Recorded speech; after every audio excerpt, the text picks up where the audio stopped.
Profundizar en este tema, saludo a Armando Rosales García. Para no errar en el cargo, Armando, voy a leerlo completo. Él es doctor en estudios urbanos y ambientales por el Colegio de México y actualmente profesor de diseño urbano y planificación en la Facultad de Estudios Superiores Aragón de la UNAM. Muchísimas gracias por estar con nosotros.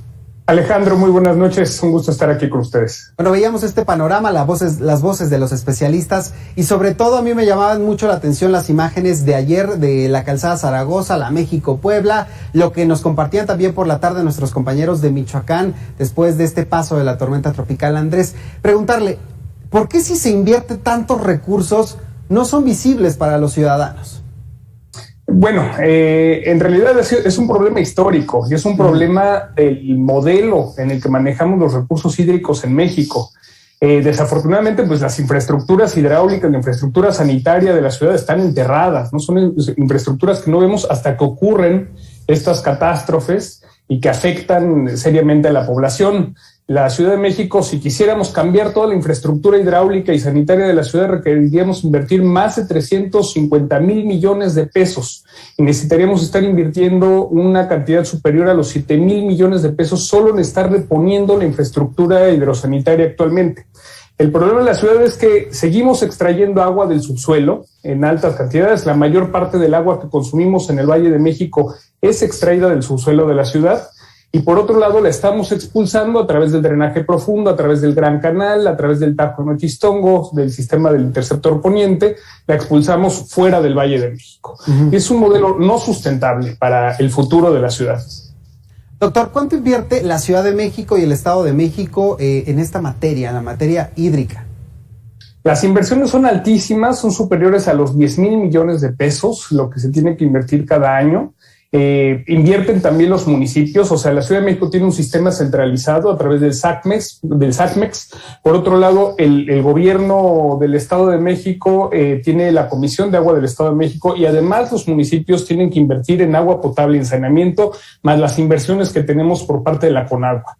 El mantenimiento representa un poco más de la mitad de los gastos de lo que se eroga en mantener y en operar el sistema hidrosanitario de la ciudad.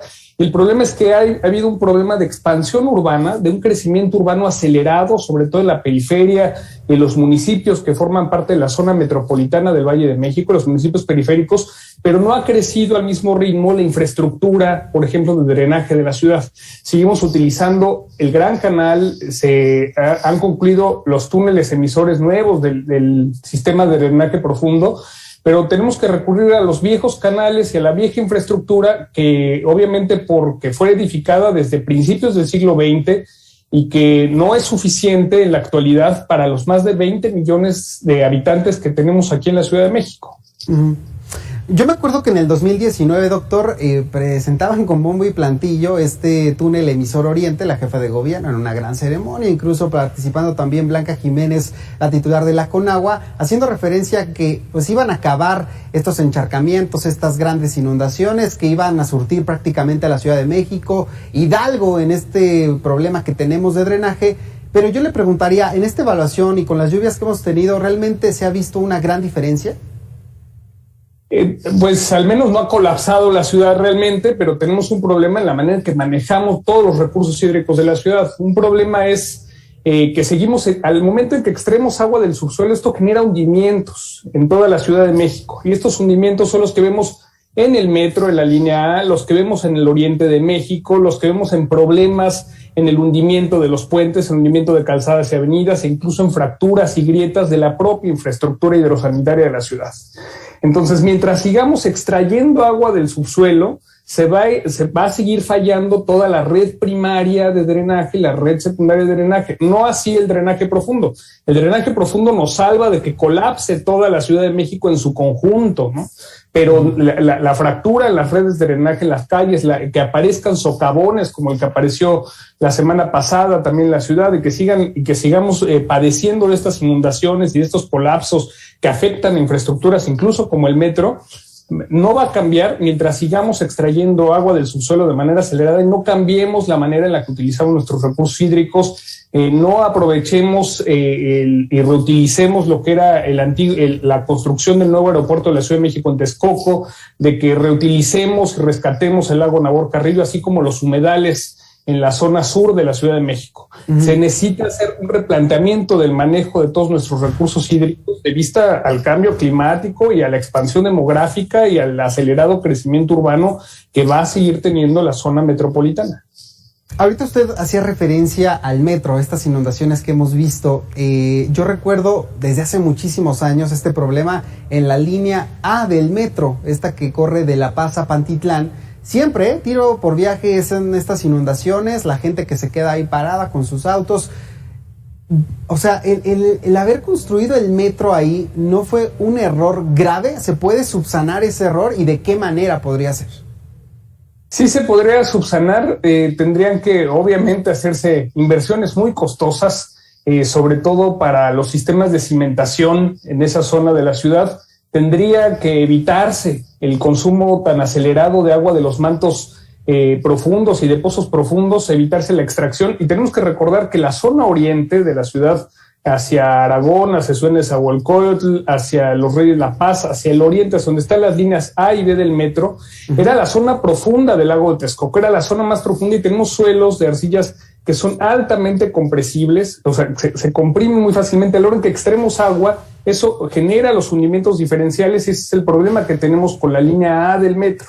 Tendríamos que cambiar su sistema de cimentación y también modificar la manera en la que extraemos agua acelerada en la zona oriente de la ciudad.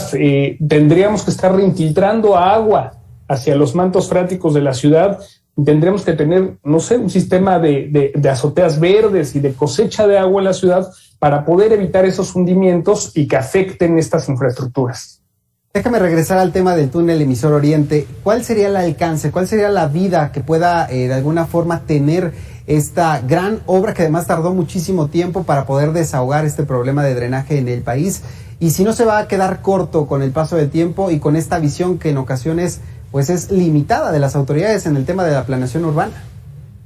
El túnel emisor oriente tendrá una vida superior a los 40 años, requerirá obviamente mantenimiento como se hizo durante la administración 2006-2012 en la Ciudad de México, que se hizo todo un revestimiento de todo el sistema de drenaje profundo. Sin duda es una obra importante y esencial que canaliza y que recolecta obviamente todas las aguas servidas de la Ciudad de México y que las expulsa hacia los estados de Hidalgo y van a dar hasta el Golfo de México previo tratamiento, pero quizá lo que necesitamos invertir es en todo el resto de la infraestructura, en el Gran Canal, en los canales a cielo abierto, en los sistemas colectores de drenaje en los que se encuentra la zona oriente de la ciudad y sobre todo los nuevos desarrollos suburbanos, los nuevos desarrollos de vivienda necesitan aportar y necesitan invertir en la infraestructura de las redes secundarias de drenaje, de las redes primarias que se conectan a estos interceptores, que se conectan a estos canales y que son esenciales para el futuro de la ciudad. Necesitamos que aporten todos, que aporten los desarrollos de vivienda, que aporten los gobiernos federales, el gobierno federal, el gobierno estatal, el gobierno local, si queremos que la Ciudad de México tenga viabilidad hacia el futuro. Doctor Armando Rosales, le agradezco mucho estos minutos aquí en Mega Noticias. Gracias, Alejandro, un gusto y hasta luego. Gracias, buenas noches. Ya sabe que puede recuperar estas entrevistas en todas nuestras redes sociales.